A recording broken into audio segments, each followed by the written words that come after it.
Right now, there's an exhibition in London that's leaving people deeply divided. Some visitors stand in front of the display in complete awe. Others simply shake their heads, wondering what all the excitement is about. Golden trees sprouting from a jacket's shoulders, evening gowns with sculptured ribs emerging from the bodice, giant peonies blooming across couture dresses. Too many people, these designs feel extravagant, eccentric, even a little absurd. And perhaps that's not surprising. After all, they were inspired by the work of Elsa Schiaparelli, a designer who rose to fame in the 1930s. Now think about what fashion looked like back then. This was the era of Coco Chanel. Clean lines, simplicity, understated elegance, long before quiet luxury became today's favourite buzzword. Chanel has already built her empire on exactly these principles. And then Elsa Schiaparelli arrived. She sent models onto the runway wearing shaped like upside-down high heels and gowns decorated with enormous sculpture lobsters. To understand where these extraordinary ideas came from, we need to travel back to Rome, to the magnificent Palazzo Corsini. Elsa Schiaparelli was born into a wealthy, highly educated, and deeply conservative aristocratic family. From the outside, it looked like the perfect child, but behind the grandeur facade was the experience that would shape the rest of her life. Elsa's mother was celebrated for beauty, and her family friends admired her elegance and beauty were something she valued above everything else in life. The problem that she never believed her younger daughter had inherited it. She openly compared Elsa to her older sister Beatrice, who was considered the family's beauty. Elsa, by contrast, was made to feel awkward, unattractive, and somehow not enough. Imagine hearing that from a person who loves you most dearly, day after day, year after year. It's hard to overstate what that does to a child's sense of self-belief. Elsa grew up feeling painfully lonely, carrying one's overwhelming wishes. If you could become beautiful, maybe then I'd finally be loved. One day when she was about 13 years of age, that longing led to her something almost unimaginable. After listening to fairy tales about magical flowers, Elsa stole seeds from the family garden, lilies and marigolds. And then she did something no one could have predicted.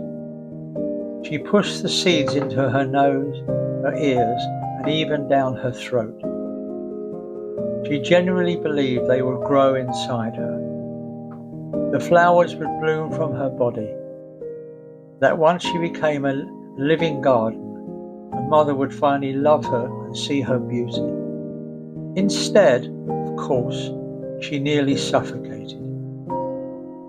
The servants found her struggling to breathe, and a doctor had to remove the seeds before it was too late. To her family, it was just another bizarre stunt from a difficult child. But psychologically, it was much more than that. The image of natural growing through her human body, the idea that beauty could literally bloom from within her, never left her.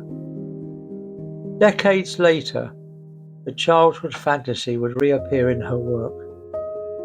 Think back to the cream-coloured jacket, the exhibition, the one with the golden trees growing from the shoulders. Suddenly, it doesn't feel quite so strange now. It becomes something deeply personal.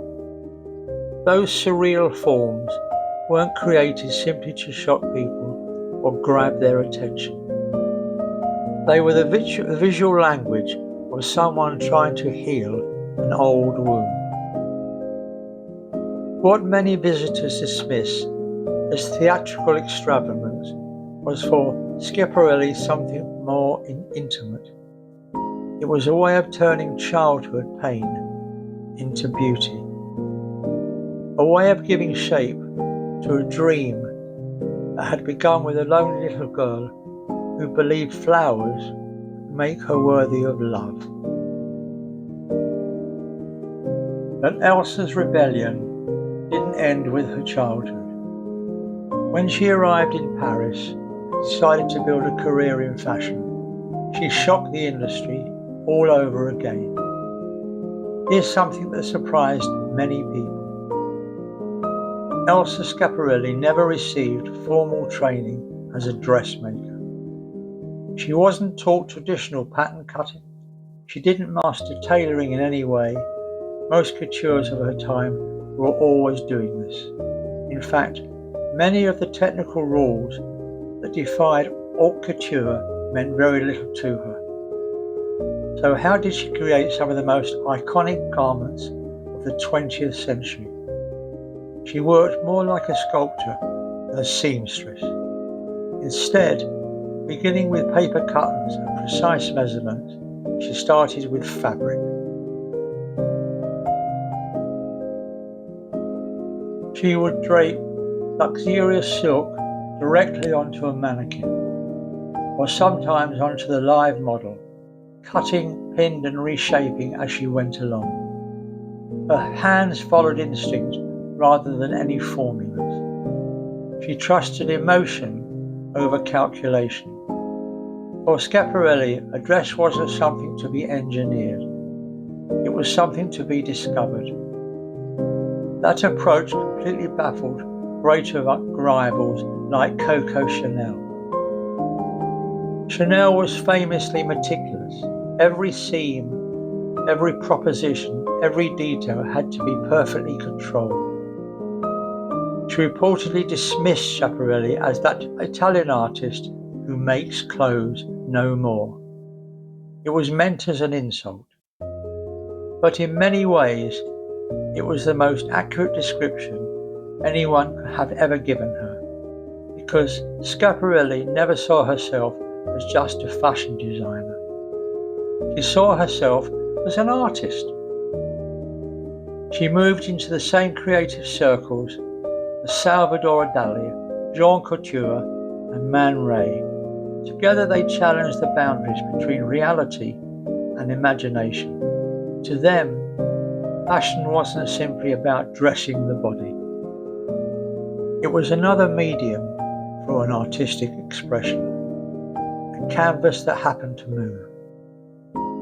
Once you understood that Schiaparelli works begins to make perfect sense at this time, she wasn't trying to make clothes that blended in. She was creating wearable surrealism.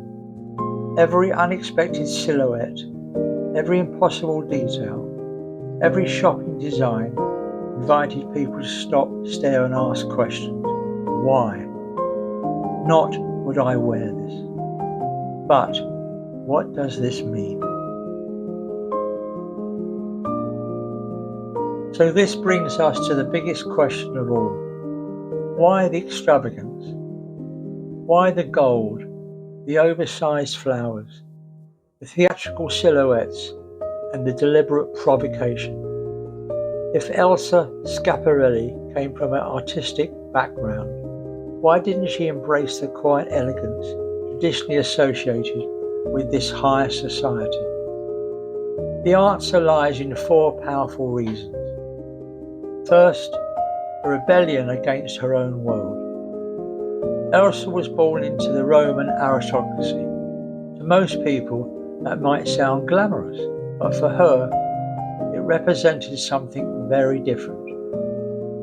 Rigid rules, constant expectations, emotional restraint, a world where appearance mattered more than individuality.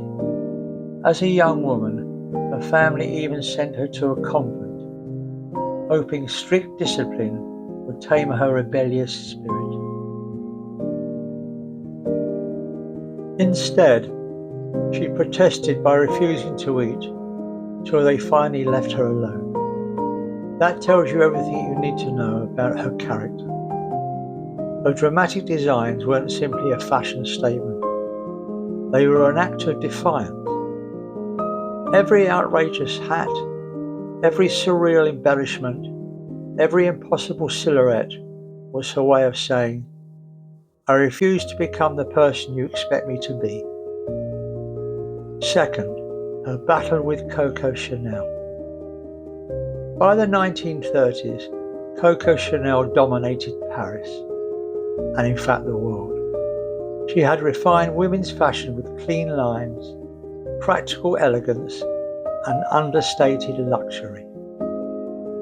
Competing with Chanel on her own terms would have been impossible. Elsa understood that. So instead of following the trend, she did the exact opposite.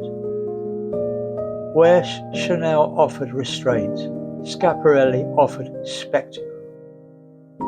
Where Chanel embraced simplicity, Schiaparelli embraced surprise. She wasn't trying to be a better version of Chanel. She was creating an entirely different language of fashion. One built on imagination rather than convention. Thirdly, escapism in an age of criticism and crisis. The 1930s were anything but peaceful. The Great Depression had shaken the world. Europe was moving towards another devastating war.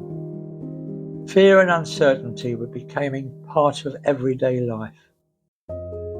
And during times like these, people didn't always want to crave practicality. Sometimes they craved fantasy. Sometimes they wanted beauty that allows them, even briefly, to forget the reality of life. This is exactly what Schiaparelli offered. Her vibrant colours, surreal designs, and theatrical couture were an escape from reality because they ignored the darkness. They were an escape because they challenged it. Her collections invited people to laugh in the face of fear. Fourth, a new kind of elite. Traditional aristocratic often dismissed Schiaparelli work as outrageous, but another audience immediately understood what she was doing. A new culture elite was emerging. Artists, collectors, writers, women who saw fashion not just as decoration, but as self-expression.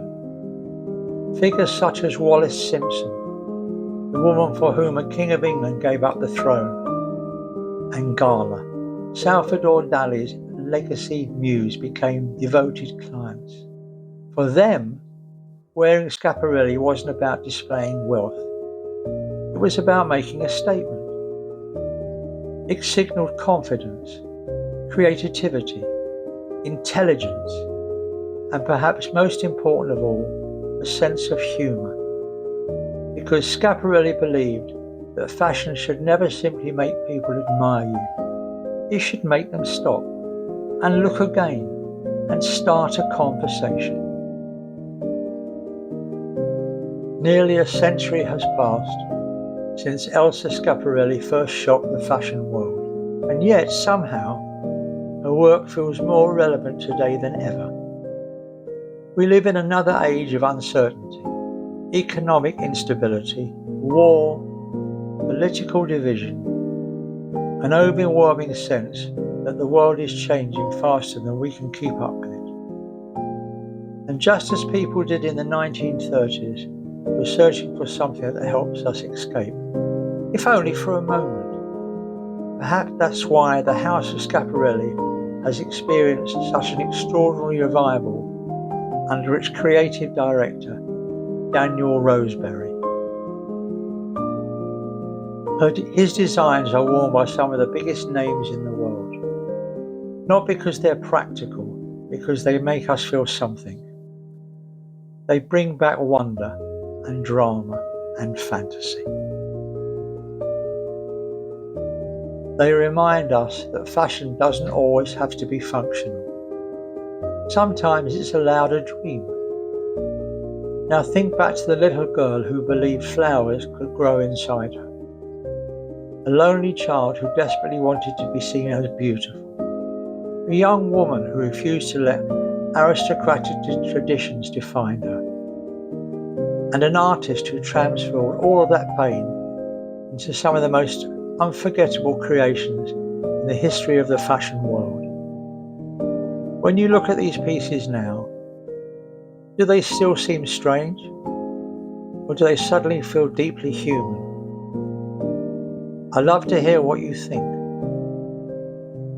Who do you believe ultimately has the greatest influence on fashion? Very interesting.